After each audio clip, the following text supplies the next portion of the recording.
പശ്ചിമേഷ്യയിൽ ഇറാന് നേരെ അമേരിക്ക നടത്തുന്ന സൈനിക നീക്കങ്ങൾ കൂടുതൽ കടുക്കുമ്പോൾ ആഗോള രാഷ്ട്രീയത്തിൽ ഏറ്റവും നിർണായകവും സങ്കീർണവുമായ ഒരു നയതന്ത്ര പ്രതിസന്ധിയിലേക്ക് ബ്രിട്ടൻ തള്ളിവിടപ്പെട്ടിരിക്കുകയാണ്.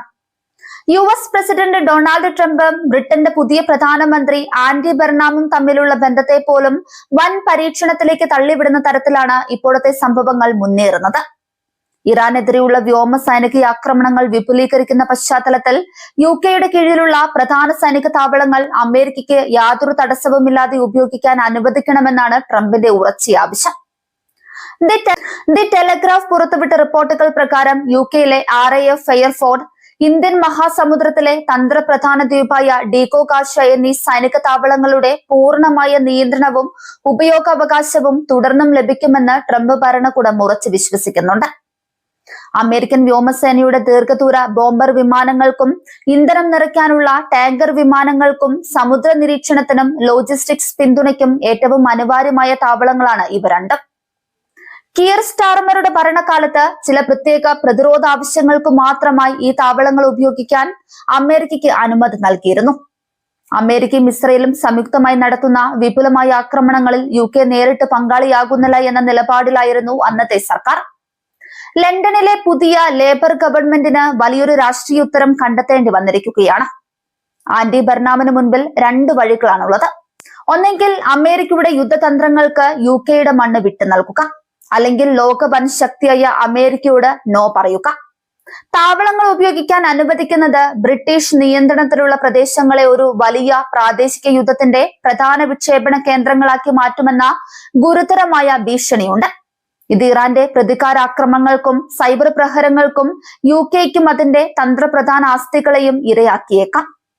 മറുവശത്ത് അമേരിക്കൻ ആവശ്യത്തെ എതിർത്താൽ ഡൊണാൾഡ് ട്രംപിൽ നിന്നും കടുത്ത തിരിച്ചടിയായിരിക്കും ലണ്ടൻ നേരിടേണ്ടി വരിക. സഖ്യരാഷ്ട്രങ്ങളുടെ വിധേയത്വത്തെ തന്നോടുള്ള വ്യക്തിപരമായ വിശ്വസ്തതയുടെ അളവുകോലായി മാത്രം കാണുന്ന ശൈലിയാണ് ട്രംപിന്റേത്. അമേരിക്കയ്ക്ക് ലഭിക്കേണ്ട സൈനിക സൗകര്യങ്ങൾ നിഷേധിക്കപ്പെട്ടാൽ ബ്രിട്ടനുമായുള്ള നയതന്ത്ര വ്യാപാര ബന്ധങ്ങളെ അത് നേരിട്ട് ബാധിക്കുമെന്ന കാര്യത്തിൽ സംശയമില്ല. UK മന്ത്രിസഭയ്ക്കുള്ളിൽ തന്നെ ഈ വിഷയത്തിൽ കടുത്ത അഭിപ്രായ വ്യത്യാസങ്ങൾ പുകയുകയാണ്. വിദേശകാര്യ സെക്രട്ടറി എഡ് മിലിബാൻഡിന്റെ നേതൃത്വത്തിൽ ഒരു വിഭാഗം ട്രംപിന്റെ ആവശ്യങ്ങൾക്ക് വഴങ്ങുന്നതിനെ ശക്തമായി എതിർക്കുന്നുണ്ട്. പശ്ചിമേഷ്യയിലെ യുദ്ധത്തിലേക്ക് ബ്രിട്ടൻ കൂടുതൽ ആഴത്തിൽ ഇറങ്ങിച്ചെല്ലുന്നത് രാജ്യത്തിന്റെ വിദേശ നയത്തിന് വൻ തിരിച്ചടിയാക്കുമെന്ന് മിലിബാൻഡ് വാദിക്കുന്നുണ്ട്.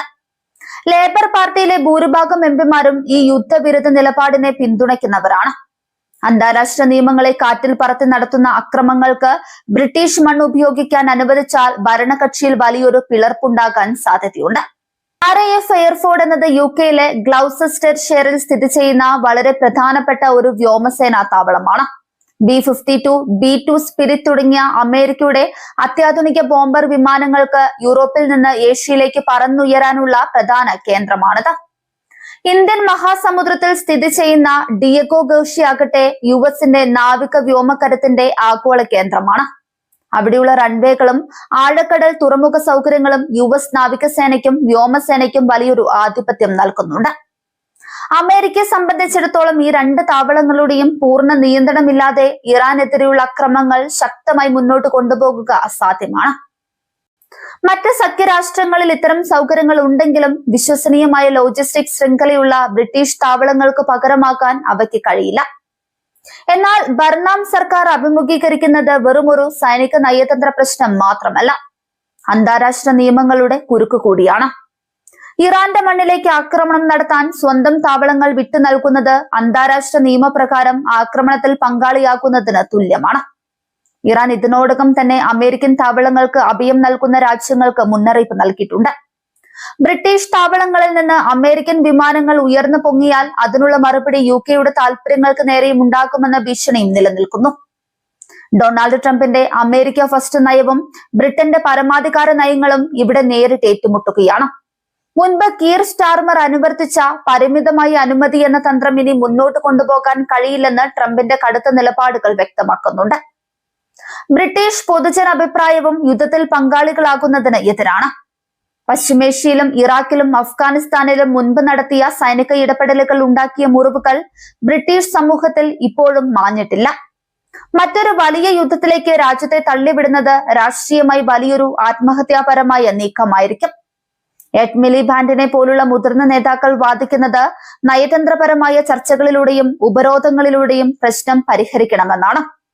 എന്നാൽ ട്രംപ് ഭരണകൂടം നേരിട്ടുള്ള സൈനിക പ്രഹരങ്ങളിലൂടെ ഇറാന്റെ ആണവ സൈനിക ശേഷി തകർക്കുക എന്ന തന്ത്രമാണ് മുന്നോട്ട് വെക്കുന്നത്. ഒരു വശത്ത് നാറ്റോ സഖ്യത്തിന്റെ പ്രധാന പങ്കാളിയായ അമേരിക്കയുമായുള്ള ബന്ധം തകരാതെ കാക്കണം. മറുവശത്ത് സ്വന്തം പാർട്ടിയിലെയും പാർലമെന്റിലെയും എതിർപ്പുകളെ മറികടക്കണം. കൂടാതെ അന്താരാഷ്ട്ര തലത്തിൽ ബ്രിട്ടന്റെ പ്രതിച്ഛായ കാത്തു സൂക്ഷിക്കുകയും വേണം. അമേരിക്കയ്ക്ക് താവളങ്ങൾ നൽകിയില്ലെങ്കിൽ യുകെയും യുഎസും തമ്മിലുള്ള ചരിത്രപരമായ സുരക്ഷാ ചാരസംഘടനാ സഹകരണങ്ങളെ പോലും അത് ബാധിച്ചേക്കാം. ഫൈവ് ഐസ് പോലുള്ള സുരക്ഷാ സഖ്യങ്ങളിൽ ഉലച്ചിൽ തട്ടാൻ ട്രംപിന്റെ പ്രകോപനപരമായ നിലപാടുകൾ കാരണമായേക്കാം. എന്നാൽ ട്രംപിന് മുന്നിൽ അടിയറവ് പറഞ്ഞാൽ ബ്രിട്ടൻ അമേരിക്കയുടെ ഒരു ഉപഗ്രഹ രാജ്യം മാത്രമായി മാറിയെന്ന വിമർശനം ആഗോളതലത്തിൽ ഉയരും. ആന്റി ബർണാമിന്റെ ഭരണ നേതൃത്വത്തിന്റെ ആദ്യ നാളുകളിൽ നേരിടുന്ന ഈ പ്രതിസന്ധി അദ്ദേഹത്തിന്റെ രാഷ്ട്രീയ ഭാവി നിർണ്ണയിക്കുന്ന ഒന്നായി മാറും. പശ്ചിമേഷ്യയിൽ യുദ്ധം കൂടുതൽ മേഖലകളിലേക്ക് പടരുമ്പോൾ RAF ഫയർഫോർഡിൽ നിന്നും ഡീഗോ ഗാർഷ്യയിൽ നിന്നും ഉയരുന്ന ഓരോ അമേരിക്കൻ യുദ്ധവിമാനവും ലണ്ടനിലെ രാഷ്ട്രീയത്തെ കൂടുതൽ പ്രക്ഷുബ്ധമാക്കും. അമേരിക്കൻ ആവശ്യത്തിന് വഴങ്ങുകയോ എതിർക്കുകയോ ചെയ്യുക എന്ന കടുത്ത തീരുമാനമെടുക്കാൻ ബർണാം നിർബന്ധിതനായിരിക്കുകയാണ്. ട്രംപിന്റെ അന്ത്യശാസനം പോലെ ഉയരുന്ന ഈ ആവശ്യം ബ്രിട്ടനെ നയതന്ത്രപരമായി ഒരു വലിയ ചതുരംഗ കളിയിലേക്ക് തള്ളിവിട്ടിരിക്കുകയാണ്. വരും ദിവസങ്ങളിൽ ആന്റി ബർണാം എടുക്കുന്ന തീരുമാനം പശ്ചിമേഷ്യയിലെ യുദ്ധഗതിയെ മാത്രമല്ല അറ്റ്ലാന്റിക്കിന് ഇരുവശത്തുമുള്ള വിദേശ നയത്തിന്റെ ഭാവി രൂപരേഖയെ തന്നെ നിർണ്ണയിക്കുന്നതായിരിക്കും.